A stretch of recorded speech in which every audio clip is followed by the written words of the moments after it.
اور وہاں جا گئے. اب وہاں کون تھے؟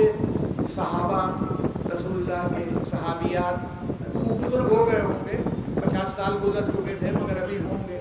ان صحابہ کے صحابہ تھے جو تابعین کہلاتے ہیں، ان کی عورتیں تھیں. ان کے ساتھ جو زیادتی ہوئی وہ بتانا مشکل ہے منبر سے. 3 دن تک مسجد نبوی میں نماز نہیں ہو پائی. گھوڑے باندھے گئے، گھوڑے باندھ دیے گئے، نماز ہی نہیں ہو رہی ہے. عالم یہ تھا یزید کی بیعت اس شرط پر ہوئی، سرنڈر کرو یزید کے سامنے، ہم یزید کے غلام ہیں، ہمارا مال اس کا ہے، چاہے ہمیں زندہ رکھے چاہے ہمیں قتل کر دے. جس نے اس پر بیعت نہیں کی وہ قتل کر دیا گیا، مار ڈالا گیا. آپ بتائیے اگر امام حسین اس ایسے آدمی کی مخالفت میں پہلے کھڑے ہو کر کے پرنسپل آف اسلام کو واضح نہ کر چکے ہوتے تو آج دین کہاں پر ہوتا. اسی کو خواجہ اجمیری نے کہا تھا کہ حقا کے بنا لا الہ ہست حسین. اسی کو رسول اللہ نے تعارف کرایا تھا وانا من حسین. حسین مجھ سے ہے، میرے رشتہ خون سے محمد ابن عبداللہ کا نواسا ہے. وانا من حسین، اور میں حسین سے ہوں. جس اسلام کو اس نے صفر ہونے کے بعد بچا کے منزل معراج پر پہنچایا، جب تک وہ زندہ ہے تب تک میں ہوں. ایک صلوات بھیجے محمد و آل محمد. پارکنگ کے لیے کہہ دیا.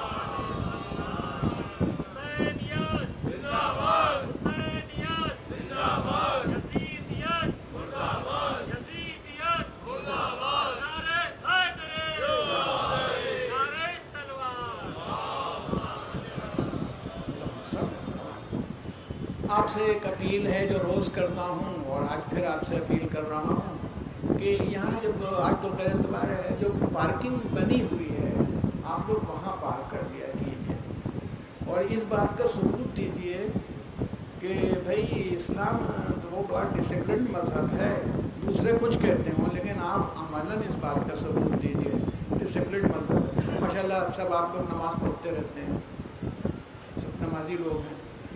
آپ اللہ اکبر اس کے کہنے سے پہلے اللہ اکبر نہیں کہہ سکتے. کوئی آپ کہیں پر ہو، اس سے پہلے رکوع میں نہیں جا سکتے، اس سے پہلے سجدے میں نہیں جا سکتے. اگر نماز اتنے رکعت ہے تو اس کو کم زیادہ نہیں کر سکتے.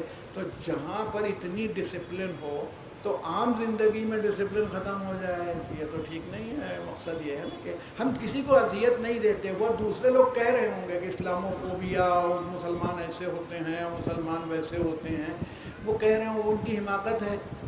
وہ یا تو جانتے نہیں ہے، جان کے انجان بنتے ہیں.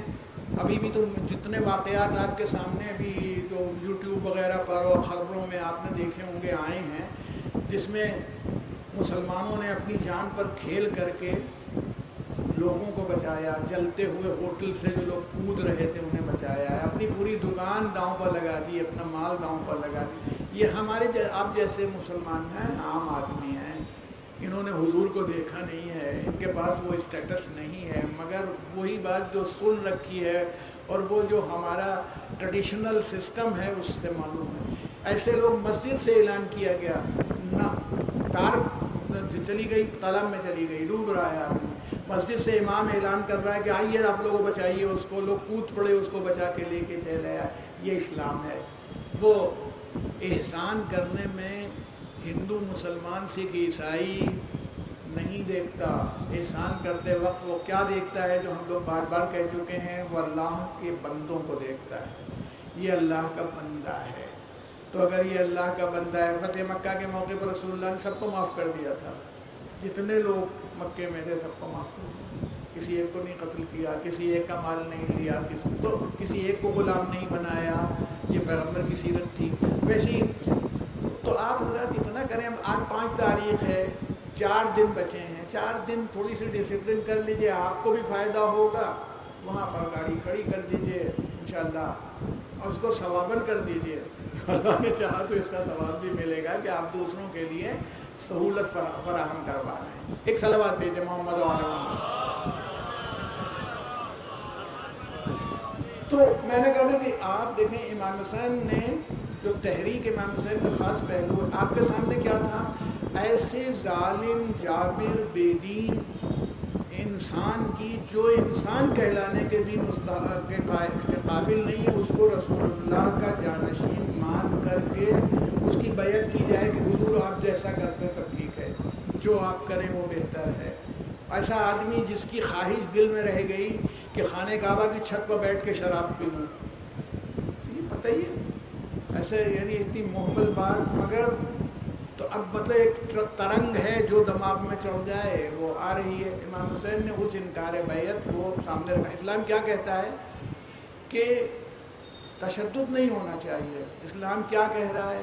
اسلام یہ کہہ رہا ہے کہ یعنی ایک ٹالرنس ہونی چاہیے، لوگوں کا خیال، مگر باطل کی حمایت نہ ہو، جو استیہ ہے اس کو سپورٹ نہ کیا جائے، اگر ٹکراؤ ہو جائے تو پھر اس موقع پر نہیں۔ یہ نہیں اسلام ماننے کو تیار ہے کہ جب مشرکین مکہ جو تھے انہوں نے رسول اللہ کو آفر دیا تھا ہمارے 360 ہیں، ایک تمہارا بھی ہو جائے، تو چلیے ہو گیا۔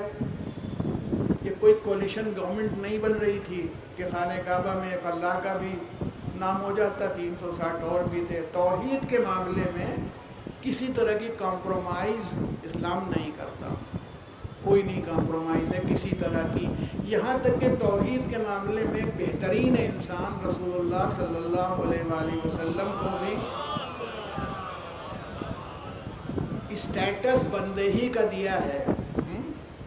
سبحان الذی یسری بعبدہ لیلا من المسجد الحرام الی المسجد الاقصی الذی، پاک ہے وہ ذات، یعنی اللہ کی ذات، جو اپنے بندے کو مسجد اقصی سے معراج کی منزل میں لے گئی۔ بندے کو وہ کچھ شفاعت پیغمبر اور چیز ہے اور پیرلل ہونا اللہ کا اور چیز ہے۔ ہم کسی کی سفارش کہیں پر کرنے جائیں تو اس کے پیرلل بن کے نہیں جا رہے ہیں، درخواست کر رہے ہیں، اور وہ ہماری ریسپیکٹ اور ہماری عظمت کو ظاہر کرنے کے لیے اسے قبول کر لیتا ہے۔ تو اگر اس نے قبول کر لیا تو بندہ بندہ ہی رہے گا۔ جتنے نبی ہیں، جتنے رسول ہیں، جتنے امام ہیں، وہ بندے ہیں، اور وہ بندوں کی شان، یہی میں نے آپ سے بار بار پڑھ رہا ہوں کہ حضرت علی نے یہی تو کہا تھا، الہی کفا بی عزت ان اکون لک عبدا، اے اللہ میری عزت کے لیے یہی کافی ہے کہ میں تیرا بندہ ہوں۔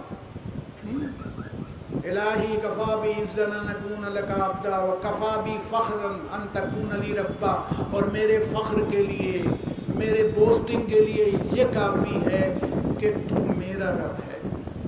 انتا کما احب، مجھے پسند ہے جیسا رب میں چاہتا ہوں ویسا ہی تو ہے۔ فجلنی کما تحب، تو پھر مجھے ویسا بنا دے جیسا تو اپنے بندے کو دیکھنا چاہتا ہے۔ آپ بتائیے، یہ ہے کمال۔ حضرت علی کہہ رہے ہیں امیر المومنین، جن کو بہت سے بے وقوفوں نے، نصیریوں نے خدا بنا دیا اور پوجا کرنے لگے، حضرت علی نے ان کو جلوا دیا نصیریوں کو سزا دینے میں، سمجھایا نہیں، مانے جلوا دیا، کہنے لگے یہی تو دلیل ہے کہ خدا آگ سے عذاب دیتا ہے، اب پاگل ہو جائے آدمی تو کوئی کیا کر لے گا۔ تو یہ ہوا، مگر دیکھیں اللہ نے رب العالمین ہے، رب العالمین نے ایک جگہ پر لا کر کے ہم کو رکھ دیا، یعنی اب ہمارے ان کی خرابی کیا ہے، بہت کم وقت بچا ہے، ہماری سب سے بڑی خرابی کیا ہے کہ ہم جتنا کار خیر کرتے ہیں، دین کرتے ہیں، ماشاءاللہ سب آپ لوگ عمل کرتے ہو، کریے، زیادہ سے زیادہ جو فرائض و فرض ہے، واجب ہے، اس کو ادا کریے، جو حرام ہے اس سے بچیے، ان مجالس کا یہی وہ کرکس بھی ہے۔ مگر کہا جاتا ہے کہ ایک عبادت غلاموں کی ہوتی ہے، جہنم سے ڈر ہے، آگ میں جلائے نہ جائیں، یا جنت وہاں اتنے وہ کھانے کو ملے گا، وہ یہ ہوگا، ویسا ہوگا، ویسے محل ہوں گے۔ تو معصوم نے کیا کہا، یہ جو جہنم کے ڈر سے عبادت ہوتی ہے یہ غلاموں کی عبادت ہے، اگر نہیں کیا تو مارے جائے گی، سزا ہوگی۔ اور یہ جو اس سے ہے کہ وہاں پر بڑی بڑی نعمتیں ہیں جو ہم نے دیکھی بھی نہیں ہیں، وہ ہوں گی، عذاب بھی ہے، نعمتیں بھی ہیں۔ کا یہ کاروباری تجارت دھندا کرنے والوں کی عبادت ہے کہ اس میں پیسہ لگا دو شیئر ہو رہا ہے، اس میں کر دو یہ ہو رہا ہے۔ یہ آزاد لوگوں کی عبادت وہ ہے کہ جو ان دونوں جذبوں سے الگ ہو کہ وہ قابل عبادت ہے اللہ، اس لیے اس کی عبادت ہو رہی ہے۔ بس آخری بات کہتے ہوئے آپ سے، اسی لیے امام زین العابدین علیہ السلام نے، آپ کو آسانی سے مل جائے گا مفاتیح الجنان میں، آپ پلٹ لیجئے گا، مفاتیح الجنان میں 15 مناجاتیں ہیں جس میں بندہ اللہ سے بات کر رہا ہے۔ تو امام زین العابدین چوتھے امام کی 15 مناجاتیں ہیں، تو یہ آخری مناجات 15ویں جو ہے اس کے اندر یہ بات آئی ہے کہ آپ نے مناجات مطلب جیسے بندہ اپنے رب سے بات کر رہا ہے، کوئی بیچ میں نہیں ہے پالنے والے۔ آپ کیا تو مناجات باقاعدہ پڑھی جاتی ہے، بہت سے لوگ جمع ہوتے ہیں مثلا، مگر عربی میں مناجات کا مطلب ہوتا ہے کہ ایک سرگوشی اللہ سے ہو رہی ہے۔ اس میں دیکھیں دعا کیا فرمائی ہے، اللہ سے ڈر نہیں، اللہ سے ڈر نہیں، اللہ سے لالچ نہیں، کہا واغرس افئدتنا، پالنے والے میں ہمارے دلوں میں پیڑ لگا دے، واغرس بو دے، اشجار محبتک، اپنی محبت کے پیڑ ہمارے دلوں میں۔ تمام کمیونٹی سب کے لیے دعا کر رہے ہیں ہم سب آپ کے لیے کہ ہمارے دلوں میں وہ پیڑ لگ جائیں جو تیری محبت کے ہیں، پیڑ لگیں۔ اچھا کہتے کہ ہمارے دل کو بھر دیجئے، اس میں انڈیل دیجئے اپنی محبت۔ دیکھیے پیڑ کا ایک خاصہ ہے، ماشاءاللہ اتنے پیڑ لگے آپ دیکھ رہے ہیں، اتنا سا پودا لگایا جاتا ہے، وہ پودا نہیں رہتا۔ پلانٹ ہم نے بویا، بڑھنے لگتا ہے، پھل آنے لگتے ہیں، شاخیں بڑھنے لگتی ہیں، یعنی یہ محبت بڑھتی چلی جائے گی۔ وَأَغْرِسْ أَفْئِدَتَنَا، یعنی اس میں لگا دے، پیڑوں کو پلانٹ کر دے تاکہ تیری محبت ہمارے دلوں میں سرایت کر جائے۔ اشجار محبت، وہ پیڑ جو تیری محبت کے ہیں۔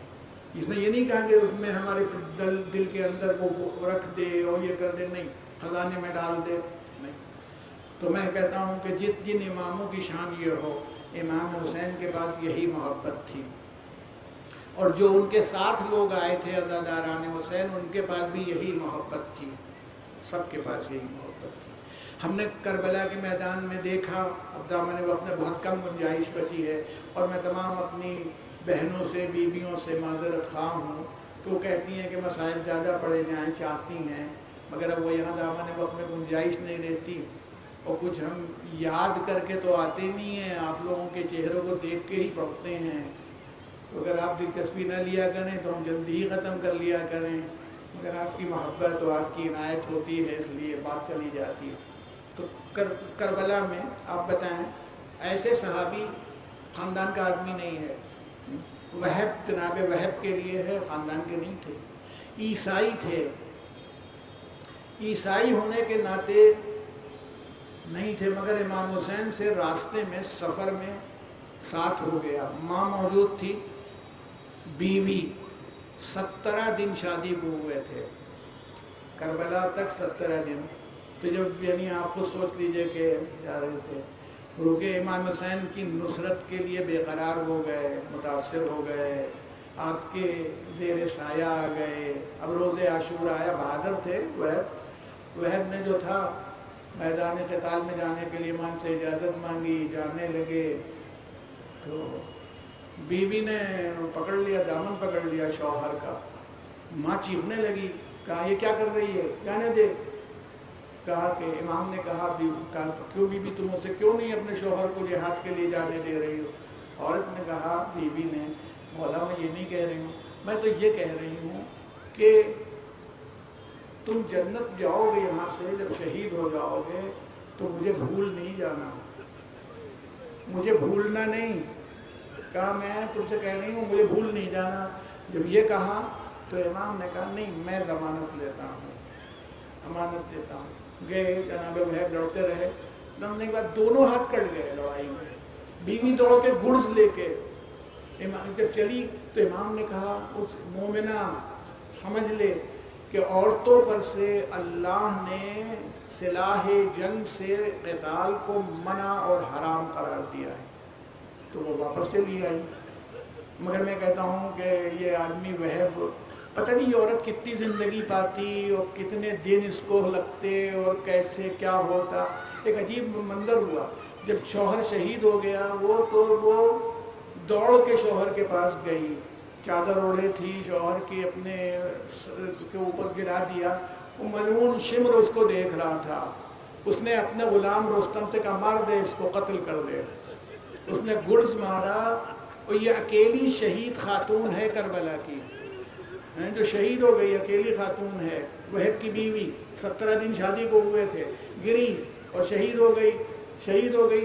مگر میں جب اس منزل پر آتا ہوں تو میں جذباتی طور پر سوچتا ہوں کہ اللہ نے یہ انتظام کیا، ورنہ اس کی پتہ نہیں کتنی عمر ہوتی، 40 سال، 50 سال، 60 سال، اور وہب نے وعدہ کیا تھا کہ جنت میں تب جاؤں گا جب تو آ جائے گی۔ ایک کربلا کا شہید رکا ہوا ہے جنت پہ جانے سے، اللہ یہ نہیں چاہتا کہ تو کربلا کے شہیدوں میں سے ایک ہو، جنت کے دروازے پر کھڑا رہے، تیری بیوی تیرے ساتھ آ جائے گی، اس کو روکنے نہیں دیں گے۔ میں آپ سے کہتا ہوں جہاں محبتیں اس منزل پر ہوں وہاں بہن کی محبت کیسے ہوگی؟ ایک دوسرے قبیلے کی عورت، دوسرے مذہب کی عورت جب آ کے دائرے اسلام میں آئی، امام کے پاس آئی تو اس جذبے سے آئی۔ اگر سوچئے جناب زینب کے دل پر کیا گزر رہی ہوگی، آج 5ویں محرم ہے، آپ سب متوجہ ہیں، کیا گزر رہی ہوگی۔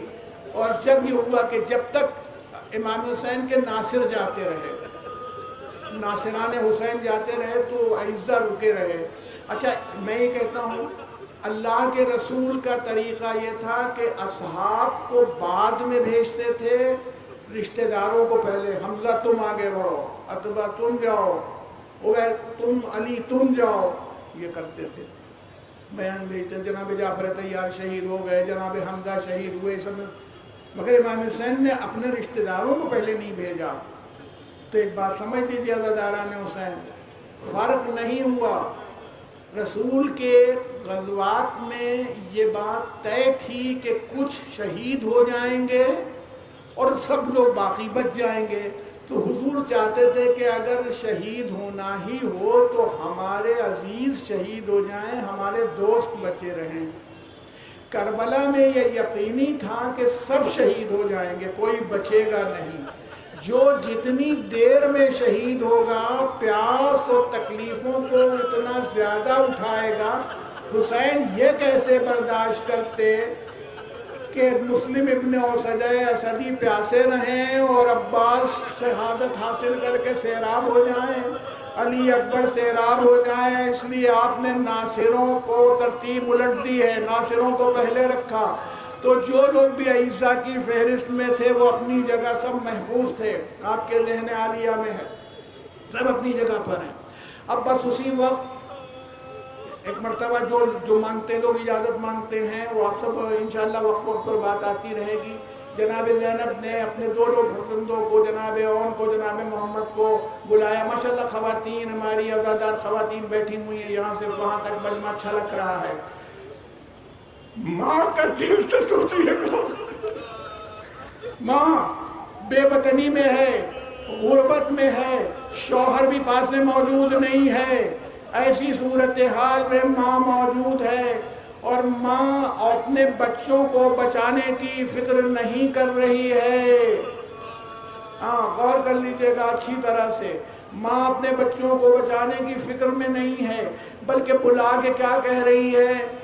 ارے کیا جب میرا بھائی شہید ہو جائے گا تب جاؤ گے؟ ارے دیکھو یہ قاسم شہید ہو گیا، دیکھو تمام جو اعزہ تھے، جناب مسلم ابن عقیل کے بچے شہید ہو گئے، بنی ہاشم کے 18 لوگ ہیں کربلا کے شہداء میں شہید ہو گئے۔ جناب اون محمد نے فرمایا اماں، جب ماموں سے اجازت مانگتے ہیں وہ کہتے ہیں کہ میری بہن کے دل پر کیا گزرے گی، میری بہن محبت ہے، میری بہن کے دل پر کیا گزرے گی؟ فرماتے ہیں جیسے یہ کہا آپ نے بلوایا، امام کو بلوایا، بھیا اندر آ جاؤ۔ امام خیمے کے اندر گئے، ابھی خیمے لٹے نہیں ہیں، ابھی بیویوں کے سر پر چادر موجود ہے۔ جیسے ہی خیمے کے اندر گئے یہ آئے امام، آپ نے کہا اب ان شہزادوں کو آپ نے، یہ تو ہم کہہ رہے ہیں شہزادوں کو، یہ آپ کے غلام ہیں، آپ انہیں اجازت کیوں نہیں دیتے میدان قتال کی کہ جائیں اور جان نثار کریں؟ یہ اپنی باپ کی طرف سے فدیہ ہو، ایک میری طرف سے فدیہ ہو جائے۔ امام نے فرمایا میں ان کی مصیبت کو کیسے برداشت کروں؟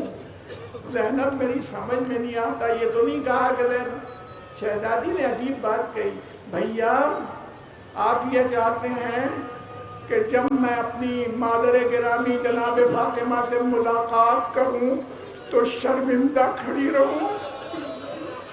مادر گرامی پوچھے اے زینب تجھے اپنے لال عزیز تھے میرے حسین کی شہادت دیکھتی رہی، تجھ کو اپنے لال عزیز تھے؟ میں یہ سننا تھا کہ امام روتے ہوئے اٹھے، اور روتے ہوئے اٹھنے کے بعد شہزادوں کو سوار کیا، ایک ساتھ بھیجا، کہا جاؤ میدان قتال میں جاؤ، لڑتے رہے، دونوں بہادری سے لڑے، جوش تھا، شجاعت تھی۔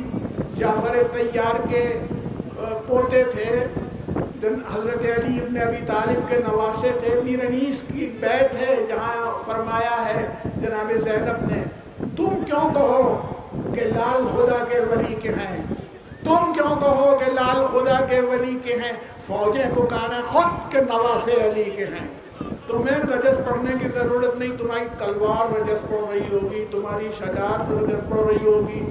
یہاں تک کہ جب گھوڑے سے گرے تو آواز دی، امام بھانجے تھے، امام کی شان اور ہر ناصر پر نثار تھے، وہ تو جون کے لاشے پر گئے، غر کے لاشے پر گئے اور دونوں شہزادوں کو لے کے خیمے تک پہنچے، خیمے کے قریب آئے اور خیمے کے قریب آ کے آواز دی کہ ان کو لے جاؤ، شہزادوں کو لے کر کے آئے۔ میں کہتا ہوں شاید کسی بیوی نے یہ نہیں کیا، سب کی اپنی اپنی خصوصیات ہیں کربلا میں، مگر ہمیں انداز ملتا ہے ایک جناب زخمی حالت میں جناب عون اور جناب محمد اور جعفر طیار کے دونوں پوتے لیٹے ہوئے ہیں، درمیان میں مصلی ہے اور شہزادی نماز پڑھ رہی ہیں، سجدہ شکر میں جا رہی ہیں اور بیویاں رو رہی ہیں۔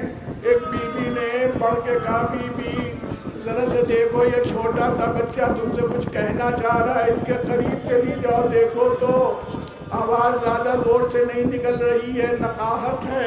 جب یہ جناب زینب نے سنا تو قریب گئیں، جناب عون کی شہادت ہو چکی تھی، جسم میں روح نہیں باقی بچی تھی، جناب محمد کے قریب گئیں اور کان اپنے لگائے ان کی لبوں کے قریب، تو چھوٹا شہزادہ کہہ رہا تھا اماں پوچھ لیجئے گا۔ آپ نے کہا تھا فرات کی جانب نہیں جانا، تمہارا بھیا علی اصغر پیاسا ہے، تمہاری بہن سکینہ پیاسی ہے، ہم فرات کے قریب نہیں گئے، ہم نے قطرے آپ کو نہیں چکھا کہ شہادت ہوتی ہے تو ہو جائے، آپ کی وصیت پر عمل ہو، آپ کے حکم پر میں عمل کروں۔ پھر فرمایا شہزادے نے اماں مگر بہت پیاس لگی تھی، میں بہت پیاسا تھا، جب مدینہ واپس جائیے گا تو ہمارے بابا کو ہمارا سلام عرض کر دیجئے گا، بابا سے کہیے گا بابا ہم نے آپ کی طرف سے قربانی پیش کر دی مگر ہماری پیاس ہمیں مارے ڈالتی تھی، بس آپ سے ہم یہ چاہتے ہیں کہ ہمارا فاتحہ ٹھنڈے پانی پر کروائیے گا تاکہ ہماری روح شاد ہو سکے۔ سَيَعْلَمُ الَّذِينَ ظَلَمُوا أَيَّ مُنقَلَبٍ يَنقَلِبُونَ إِنَّا لِلَّهِ وَإِنَّا إِلَيْهِ رَاجِعُونَ۔ الہی بحق الزہرا وبیہا وبالہا وبنیہا واغفر للمؤمنین والمؤمنات والمسلمین والمسلمات الاحیاء منهم والاموات تابع بیننا وبینہم بالخیرات انک مجیب الدعوات انک علی کل شیء قدیر۔ بطور احسان و شکریہ ہم لوگ ایک مرتبہ سورہ فاتحہ سورہ حمد کی تلاوت کر کے ایصال کر دیں نواب سعادت علی خان مرحوم اور ان کے تمام خان والے کے مرحومین و مرحومات کو، اور جتنے لوگ مجمع میں آئے ہیں پروردگارہ ان سب کے مرحومین و مرحومات کو کا ثواب پہنچے اور ان سب کی مغفرت فرما۔ بسم اللہ الرحمن الرحیم۔